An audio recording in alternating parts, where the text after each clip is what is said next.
오늘의 말씀은 잠언 14장 1절부터 19절까지 말씀입니다. 지혜로운 여인은 자기 집을 세우되 미련한 여인은 자기 손으로 그것을 허느니라. 정직하게 행하는 자는 여호와를 경외하여도 패역하게 행하는 자는 여호와를 경멸하느니라. 미련한 자는 교만하여 입으로 매를 자청하고 지혜로운 자의 입술은 자기를 보전하느니라. 소가 없으면 구유는 깨끗하려니와 소의 힘으로 얻는 것이 많으니라. 신실한 증인은 거짓말을 아니하여도 거짓 증인은 거짓말을 뱉느니라. 거만한 자는 지혜를 구하여도 얻지 못하거니와 명철한 자는 지식 얻기가 쉬우니라. 너는 미련한 자의 앞을 떠나라. 그 입술에 지식 있음을 보지 못함이니라. 슬기로운 자의 지혜는 자기의 길을 아는 것이라도 미련한 자의 어리석음은 속이는 것이니라. 미련한 자는 죄를 심상히 여겨도 정직한 자 중에는 은혜가 있느니라. 마음의 고통은 자기가 알고 마음의 즐거움은 타인이 참여하지 못하느니라. 악한 자의 집은 망하겠고 정직한 자의 장막은 흥하리라. 어떤 길은 사람이 보기에 바르나 필경은 사망의 길이니라. 웃을 때에도 마음에 슬픔이 있고 즐거움의 끝에도 근심이 있느니라. 마음이 굽은 자는 자기 행위로 보응이 가득하겠고 선한 사람도 자기의 행위로 그러하리라. 어리석은 자는 온갖 말을 믿으나 슬기로운 자는 자기의 행동을 삼가느니라. 지혜로운 자는 두려워하여 악을 떠나나 어리석은 자는 방자하여 스스로 믿느니라. 노하기를 속히 하는 자는 어리석은 일을 행하고 악한 계교를 꾀하는 자는 미움을 받느니라. 어리석은 자는 어리석음으로 기업을 삼아도 슬기로운 자는 지식으로 면류관을 삼느니라.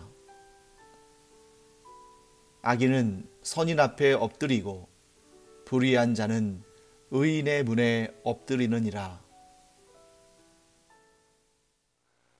네, 오늘 본문의 2절 말씀은 이렇게 우리에게 지혜를 전하고 있습니다.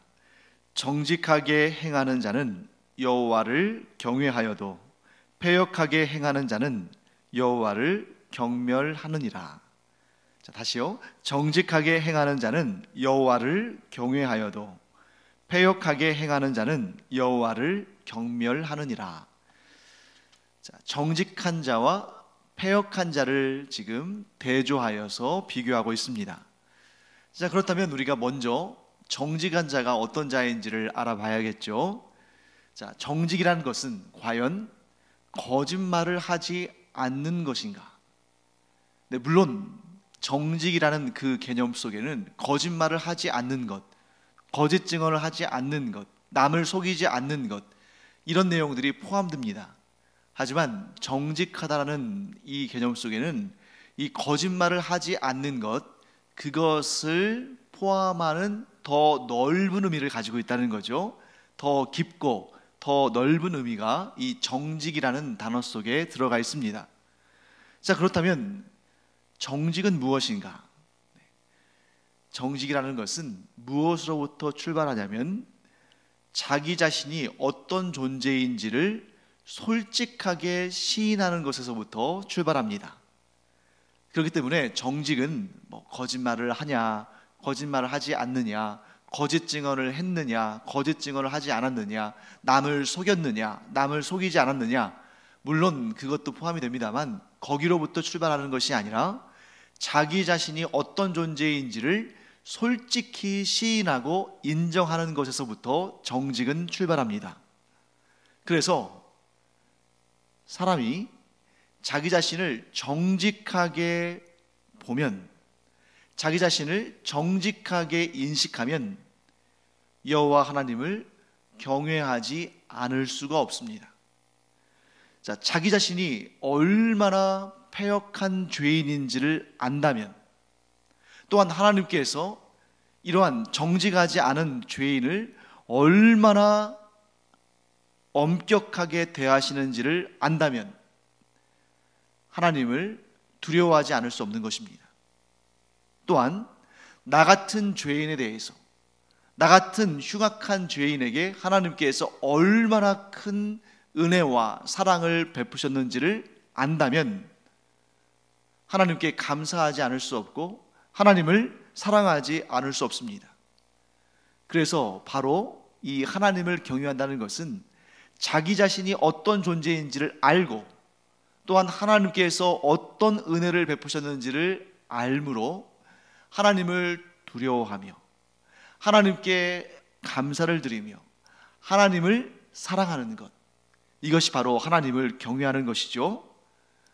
그렇기 때문에 정직한 자는 자신이 얼마나 흉악한 죄인인지를 알고 그 죄인을 얼마나 엄격하게 다스리시는 하나님의 그 방법, 하나님의 그 뜻을 알고, 그럼에도 불구하고 그 죄인에게 감히 이루 헤아릴 수 없는 은혜와 사랑을 베푸신 그 하나님이 어떤 분이신지를 알 때에 진정한 정직이 우리 가운데에 일어나는 것입니다.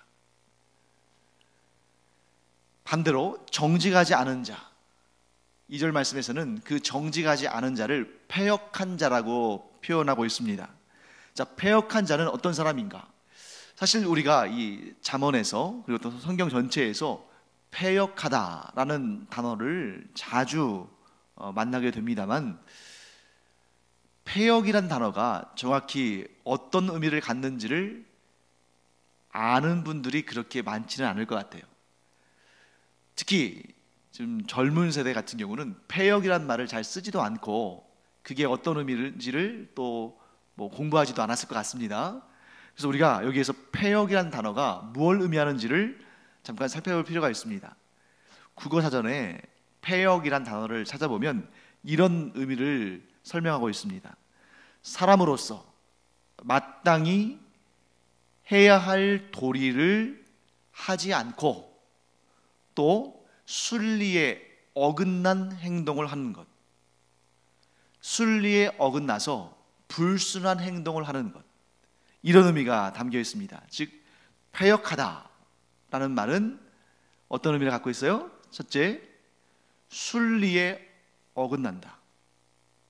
왜 순리에 어긋납니까? 그 이유는 자기가 마땅히 어떤 존재인지를 알지 못하고, 그리고 자기가 어떠한 도리를 행해야 할지를 알지 못하기 때문에, 그래서 순리에 어긋난 불순한 행동을 한다 하는 것이죠. 자, 그러면 이것을 성경적으로 사람에게 한번 적용해 보겠습니다. 사람이 왜 패역합니까? 자기가 어떤 존재인지를 알지 못하니까, 그리고 하나님께서 어떤 분이신지를 알지 못하니까, 그래서 사람으로서 마땅히 행해야 할 도리를 행하지 않고 하나님께 마땅히 올려드려야 할 그런 경배와 찬양을, 감사를 올려드리지 않고 하나님께서 뜻하신 것과는 다른 방향으로 하나님의 뜻을 거슬러서 악을 행하는 것이다, 이렇게 우리가 정리할 수 있겠죠. 그래서 패역한 자는 자기 신분을 망각한 자고 하나님께 올려드려야 할 마땅한 그러한 경배를 올려드리지 않고, 그러므로 하나님의 뜻을 거슬러서 악한 일을 행하는 자다, 이렇게 우리가 말할 수 있습니다. 그래서 정직한 자와 패역한 자가 여기에서 아주 선명하게 대조가 되고 비교가 되죠. 정직한 자는 무엇으로부터 출발합니까? 내 자신이 어떠한 자인지를 알고 하나님께서 어떤 분이신지를 아는 것에서부터 출발합니다. 그래서 하나님께서 받으시기에 합당한 경배와 찬양을 올려드리고 하나님께 드려야 할 마땅한 감사를 행하고 하나님의 뜻을 거스르지 않고 순종하는 것이죠. 반면에 패역한 자는 자기가 얼마나 흉악한 죄인인지를 인정하지 않고 당연히 그렇기 때문에 하나님께서 어떤 분이신지에 대해서도 감사하지도 않고 하나님께서 받으실 예배와 경배를 드리지도 않고 더 나아가서 하나님께서 싫어하시는 일을 하면서 순리를 거슬러 역행하는 그러한 자들을 패역한 자라고 말할 수 있는 것입니다. 자, 그러면 정직한 자는 어떤 마음을 갖습니까? 내가 하나님 앞에서 얼마나 패역한, 얼마나 가증한, 얼마나 온전치 않은 죄인인지를 고백하고 하나님의 은혜를 구합니다. 하나님의 용서를 구합니다. 하나님의 자비와 은총을 구합니다. 반면에 패역한 자는 어떻습니까? 내가 죄인이라고 생각하지 않으니까 당연히 하나님께서 나의 죄를 용서하시는 분이시다 하는 그런 개념도 없습니다. 왜? 내가 의로운데, 내가 하나님 앞에 죄인이 아닌데 왜 내가 하나님께 죄 용서를 구하는가? 그러면서 어떻게 해요? 하나님을 경멸한다는 거죠. 드러내놓고 하나님을 욕되게 하는 자도 있지만 어떤 사람은 안 믿는 자, 즉 자기 자신이 죄인인 것도 믿지 않고 하나님께서 우리 죄를 용서하셨다는 사실도 믿지 않는 이런 자는, 이런 자들 가운데서도 하나님을 경멸하는 말을 하지 않는 사람들도 있죠. 그럼에도 불구하고 이러한 자들이 하나님을 경멸한다고 성경에 말씀하시는 이유는 뭐냐면 하나님을 하나님으로 대우하지 않기 때문입니다. 내 자신이 죄인이라는 사실을 인정하지 않으면 하나님께 마땅히 드려야 할 감사와 영광과 찬송을 올려드리지 않기 때문에 그것 자체가 하나님을 경멸하는 것입니다. 왜요? 하나님을 하나님으로 대우하지 않으니까. 패역한 자는 하나님을 경외하지 않습니다. 하나님을 두려워하지 않는 것이죠. 또한 하나님을 사랑하지도 않습니다. 왜요? 자기 자신이 죄인이라고 생각하지 않으니까. 정직한 자는 하나님을 경외합니다. 왜요? 자기 자신이 얼마나 흉악한 죄인이었는지를 알기 까닭에. 그런데 그 죄인을 하나님께서 어떻게 용서하셨는지, 얼마나 큰 은혜와 긍휼과 사랑을 베푸셨는지를 알기 까닭에 하나님을 경외합니다. 하나님을 두려워하면서도 하나님을 사랑하는 것이죠. 정직한 자는 여호와를 경외하기 때문에 가장 지혜로운 자입니다. 그래서 정직한 자는 지혜로운 자다. 반면에 패역한 자, 곧 자기의 본분을 알지도 못하고 하나님의 은혜와 사랑도 알지 못하는 자는 하나님을 경멸하는 자다. 하나님을 경멸하는 사람이야말로 가장 미련한 자다. 우리 이렇게 정리할 수 있겠습니다. 자, 이 2절 말씀이 3절에도 그 같은 맥락에서 이어지고 있습니다. 3절 말씀 제가 읽겠습니다. 미련한 자는 교만하여 입으로 매를 자청하고 지혜로운 자의 입술은 자기를 보전하느니라. 네, 물론 우리의 일상에서 1차적으로 미련한 자는 미련한 말을 하니까 그 미련한 일로 인해서 사람들의 어떠한 비난을 받고 또 사람들의 책망을 받고 매를 자청한다, 이렇게 우리 해석할 수 있죠. 반대로 지혜로운 자는 지혜로운 말을 함으로 그 지혜로 말미암아 자기 자신을 보존하고 자기 자신에게 좋게 하는 거죠. 그런데 여기에서만 그칠 것이 아니라 지금 앞에서 우리 2절 말씀을 공부할 때 이런 내용을 우리가 살펴봤죠. 미련한 자는 자기 자신이 어떤 상태인지도 알지 못하고 하나님께서 어떤 분이신지도 알지 못하는 자입니다.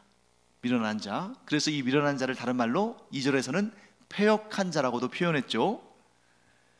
반면에 지혜로운 자는 여호와를 경외함으로 말미암아 하나님을 기쁘시게 하는 말을 함으로 하나님께서 그 사람의 생명을 보존하시는 그러한 은혜를 얻는다 하는 것을 또 알게 됩니다.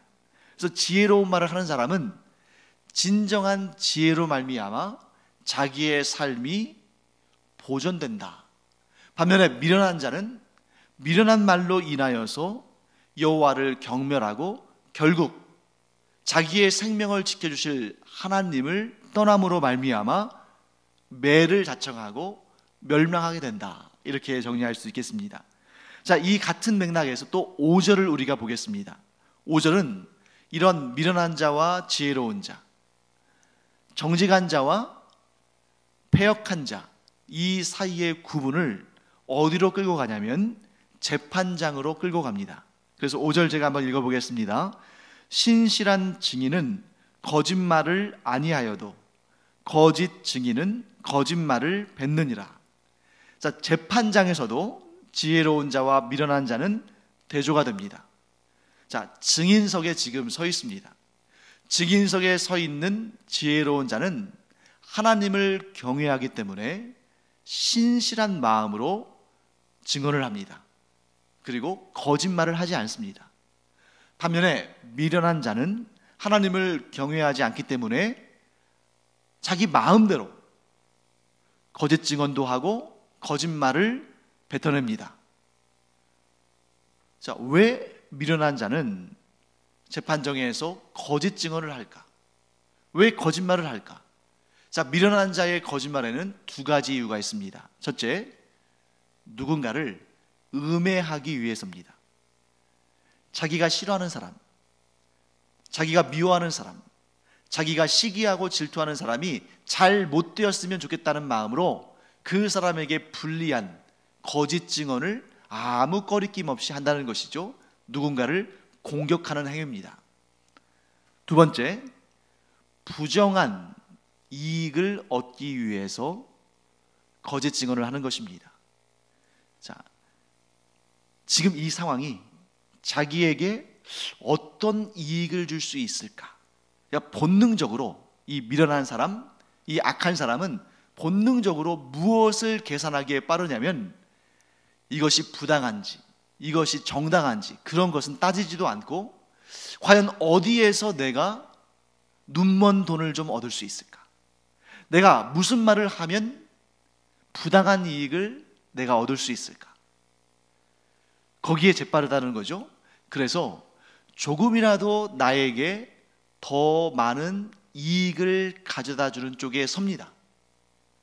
그래서 자기에게 이익을 주는 사람에게는 유리하게, 자기에게 어떠한 도움을 줄 것 같지도 않은 사람에게는 불리하게 거짓 증언을 하는 거죠. 양쪽 다 거짓 증언을 하는 겁니다.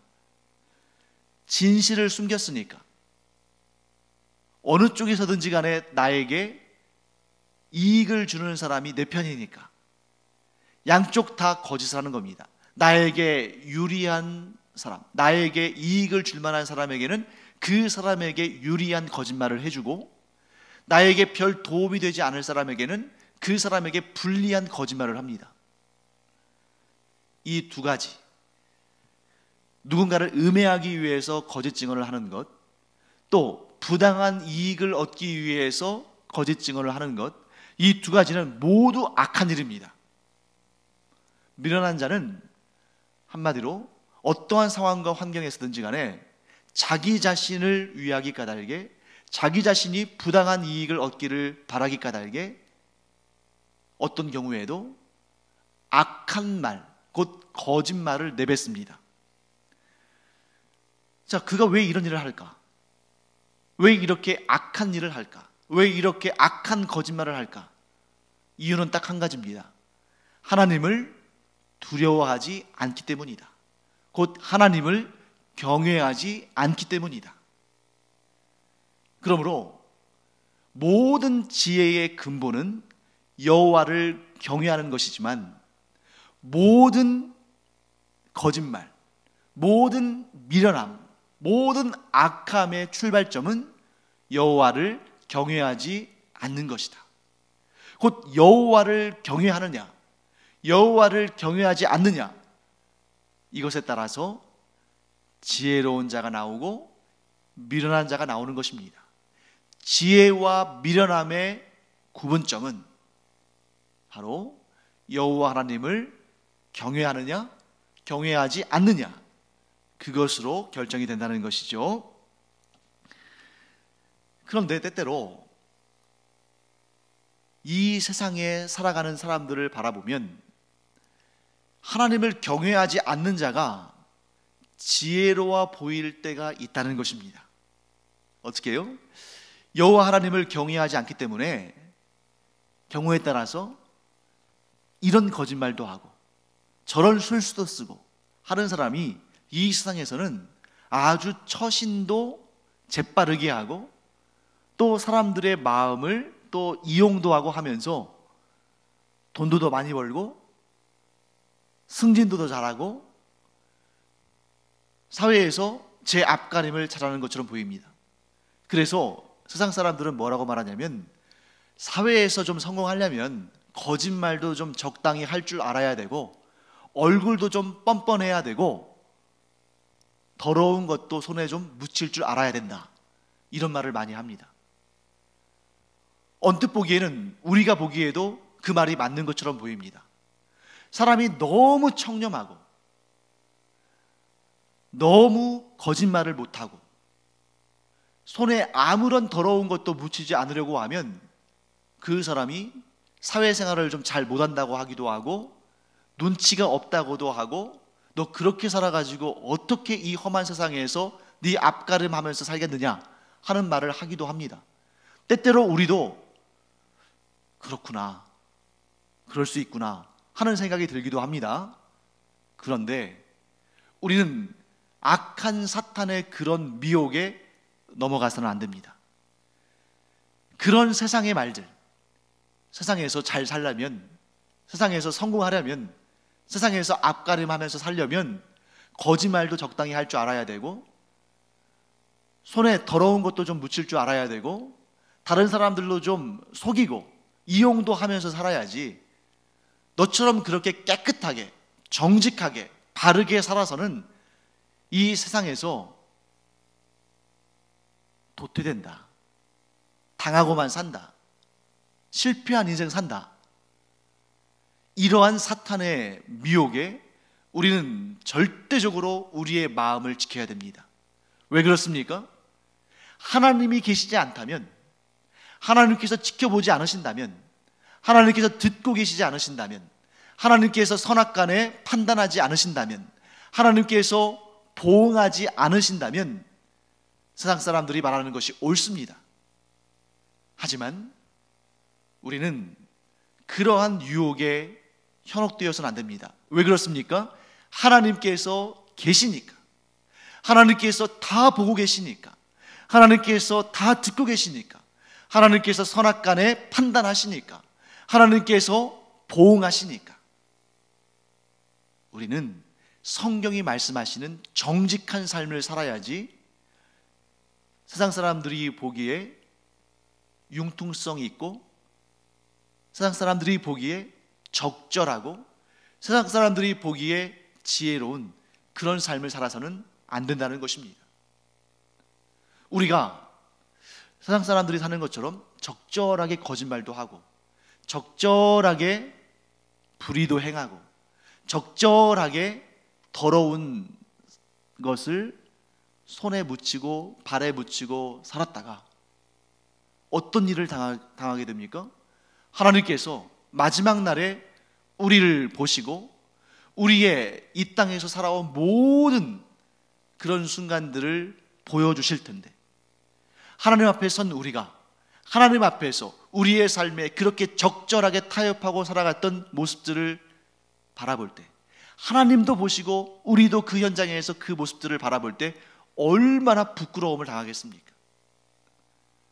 사랑하는 성도 여러분, 여러분과 제가 예수 그리스도를 구주로 영접했기 때문에 우리는 하나님의 심판대에 서지는 않습니다. 우리는 구원받은 하나님의 자녀입니다. 하지만 우리는 하나님의 평가대에 서게 됩니다. 그 평가대는 어떤 평가대입니까? 우리가 받을 상급을 결정하는 평가대입니다.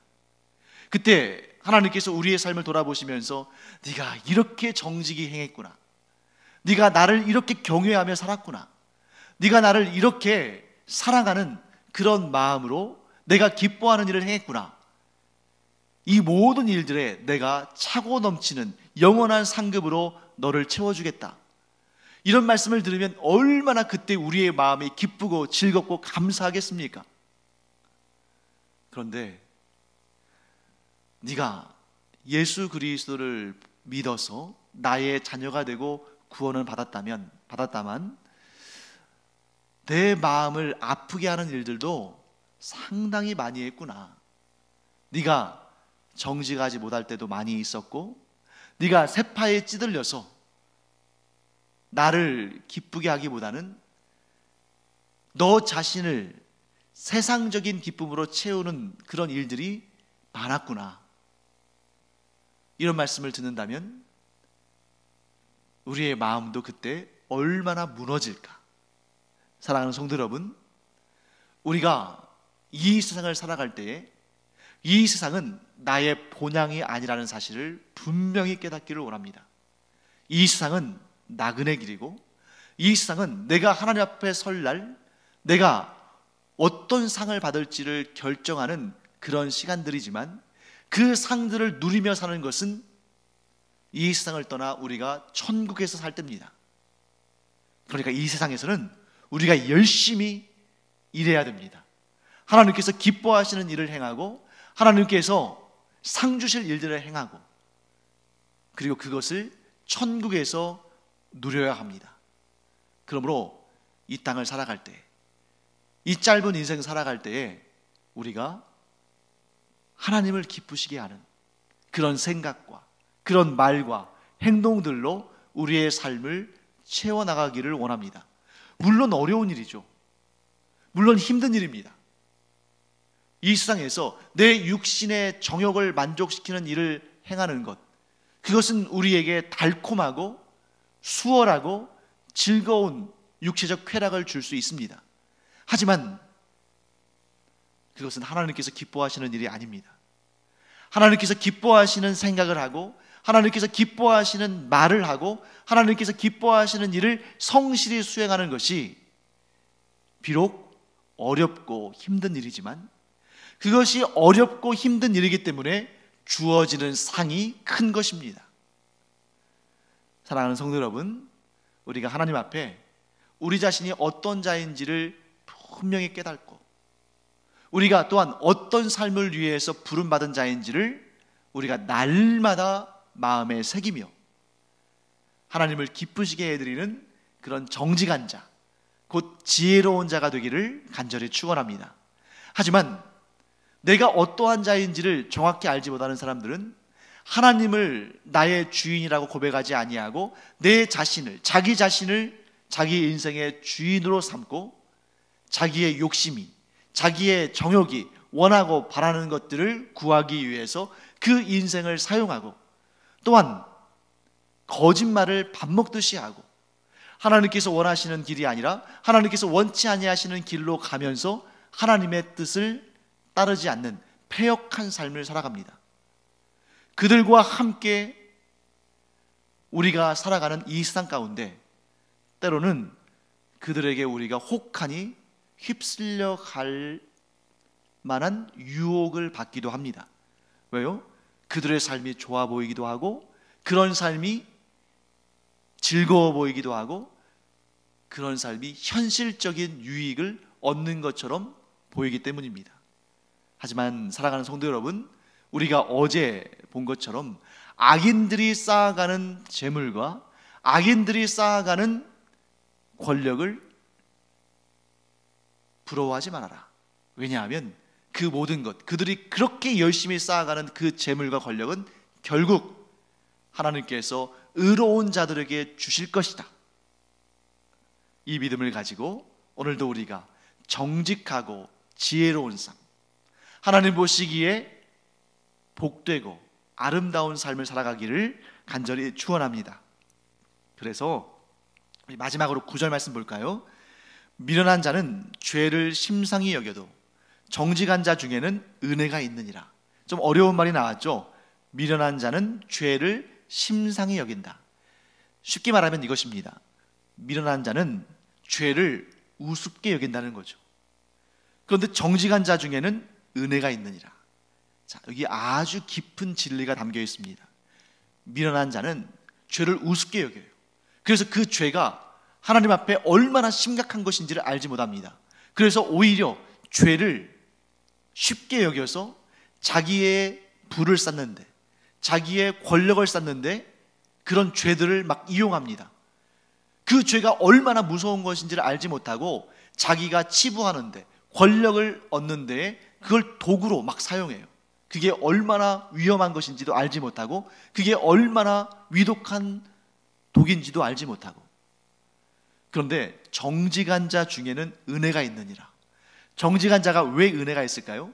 정직한 자는 하나님 앞에서도 사람 앞에서도 자기의 잘못을 솔직히 시인합니다. 자기의 죄를 솔직히 시인하고 하나님의 은혜를 구하고 사람의 은혜를 구합니다. 그러면 사람들 중에서도 어떤 경우는 솔직하게 잘못을 시인하고 사죄해도 회개해도 은혜를 주지 않는 경우도 있지만, 하지만 많은 경우에 최대한 빨리, 내가 그 사람에게 죄를 지었을 때 최대한 빨리 시인하고 인정하고, 최대한 빨리 사과하고, 최대한 빨리 은혜를 구하면 은혜를 주는 경우가 많다는 거죠. 사람도 그럴진데 하나님은 어떠시겠습니까? 우리가 하나님 앞에 내 죄를 자복하고 회개하고 하나님의 은혜를 구하면 하나님은 반드시 용서하시고 은혜로 우리를 대하시는 줄 믿습니다. 그러니 여기서 결정적인 차이가 나죠. 미련한 자는 죄를 우습게 여기기 때문에 하나님 앞에서도 죄를 범하고 사람들 앞에서도 죄를 범합니다. 그러나 그는 감히 그 죄의 무게를 감당하지 못하고 결국에는 그 죄에 눌려서 고통 가운데 심판을 받습니다. 반면에 정직한 자는 자기의 죄를 속히 시인하고 하나님 앞에서도 회개하고 하나님의 은혜와 긍휼을 구하고 사람들에게도 사과하고 그들의 은혜를 구할 때 하나님께도 은혜를 받고 사람에게도 은혜를 받는 그런 복된 인생을 살게 될 줄 믿습니다. 사랑하는 성도 여러분, 우리는 하나님의 아들이 까닭에 죄를 짓는 존재들이고 허물이 많은 존재입니다. 그러나 그때 우리가 어떻게 하겠습니까? 미련한 자들처럼 죄를 우습게 여기고 그 죄를 감추거나 심지어 그 죄를 이용해서 자기의 육신의 정욕을 만족시키는 삶을 사는 그런 삶을 우리가 사는 것이 아니라, 우리가 죄가 있을 때, 허물이 있을 때 즉각적으로 하나님께로 돌이켜서 회개하고 자복하고 하나님의 은혜를 구할 때, 또 사람들에게 어떤 잘못이 있을 때 그들에게 즉각적으로 사죄하고 은혜를 구할 때 하나님께도 은혜를 얻고 사람에게도 은혜를 얻는 우리가 되기를 간절히 축원합니다. 기도하겠습니다. 하나님, 주님의 은혜를 감사드립니다. 저희가 정직한 자가 되어서 죄의 문제를 속히 해결함으로 하나님께도 사람에게도 은혜를 얻는 지혜로운 자들이 되게 하여 주시옵소서. 감사드리며 예수님의 이름으로 축복하며 기도합니다. 아멘.